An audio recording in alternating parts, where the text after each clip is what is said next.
प्रतिशत ऑफिसर के साथ में जो बनाया है, उसी नीति के विरोध में अभी ये कुछ लोग हैं। अगर नहीं मानेगी सरकार, अगर संज्ञान नहीं लेगी, तो पूरे हिंदुस्तान की कैपिटल में इस तरीके की।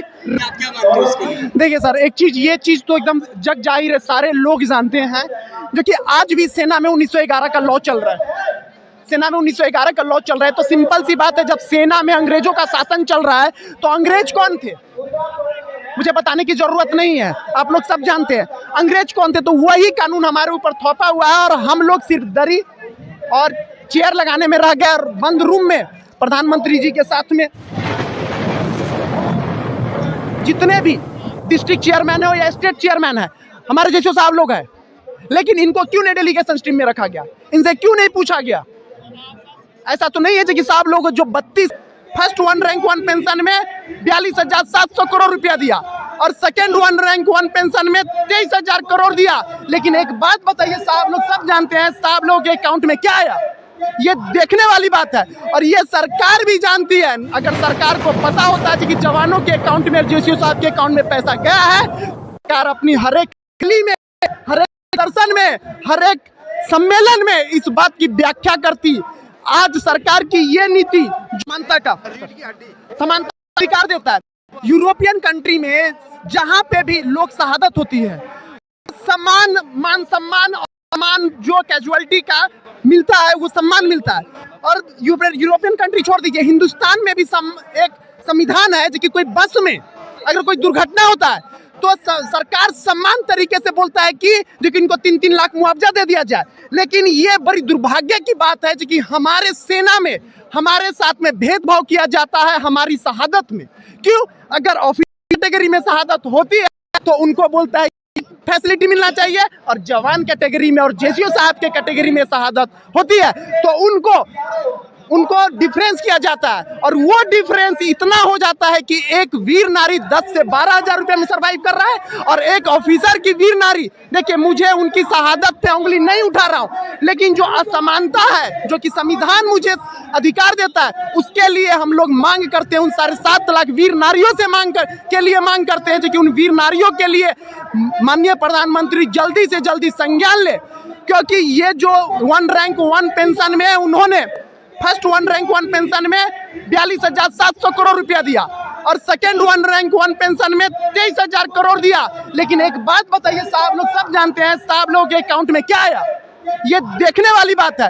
और ये सरकार भी जानती है। अगर सरकार को पता होता है कि जवानों के अकाउंट में, जेसीओ साहब के अकाउंट में पैसा गया है, सरकार अपनी हर एक गली में, हर एक दर्शन में, हर एक सम्मेलन में इस बात की व्याख्या करती। आज सरकार की ये नीति जो बंद कमरे में 3% ऑफिसर के साथ में जो बनाया है, उसी नीति के विरोध में अभी ये कुछ लोग हैं। अगर नहीं मानेगी सरकार, अगर संज्ञान नहीं लेगी, तो पूरे हिंदुस्तान की कैपिटल में इस तरीके की रैली होगी। तो माननीय प्रधानमंत्री जी से हाथ जोड़ करके गुजारिश है, जो कि ये जो असमानता हमारे जवान और जेसीओ और वीर नारी के साथ में हुआ है, उस पर जल्द से जल्द संज्ञान ले। बस इतनी ही बात मैं माननीय प्रधानमंत्री तक आप लोगों के माध्यम से पहुंचाना चाहता हूं। और आप लोगों को शुक्रिया अदा भी करना चाहता हूं, क्योंकि जो नेशनल मीडिया है वो मीडिया इतने सारे पब्लिक नजर नहीं आ रहे हैं। लेकिन कल शाम को आप लोगों को पता होगा, देखिए एक सरकार के राजनीतिक पार्टी यहाँ पे प्रोग्राम कर रही थी तो पूरा नेशनल मीडिया आ चुकी थी। लेकिन जब भी कोई शहादत होता है तो चाहे कहीं पे भी हो, यही नेशनल मीडिया स्टूडियो में बैठ के बोलती है कि हम जवान के साथ में हैं, हम जवान के साथ में। तो उस नेशनल मीडिया से मैं सवाल करता हूं कि अभी आप कहां हैं, आप किसके इशारे पे काम कर रहे हैं? जबकि मीडिया लोगों को, आप लोगों को इस संविधान का चौथा स्तंभ कहा जाता है, उसके बावजूद भी ये मीडिया किस। देखिए सर, एक चीज, ये चीज तो एकदम जग जाहिर है, सारे लोग जानते हैं।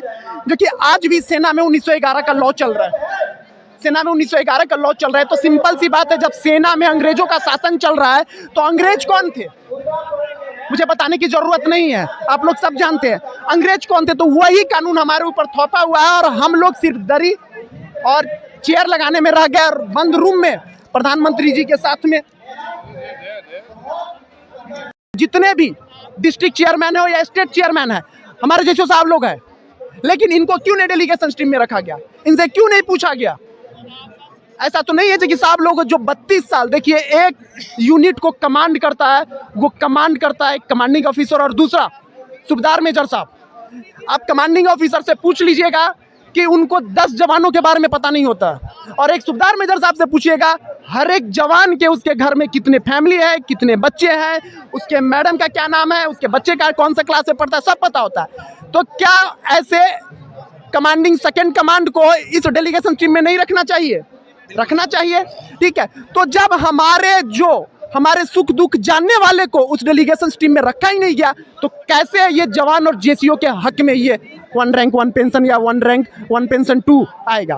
तो ये सब चीज संशोधन की चीज है। माननीय प्रधानमंत्री जी को जितना जल्दी हो सके इस चीज पे संशोधन करना चाहिए, नहीं तो इसका गलत मैसेज हमारे एक्टिव जवान के ऊपर में भी जा रहा है, उनका भी मोरल डाउन हो सकता है, ये चीज।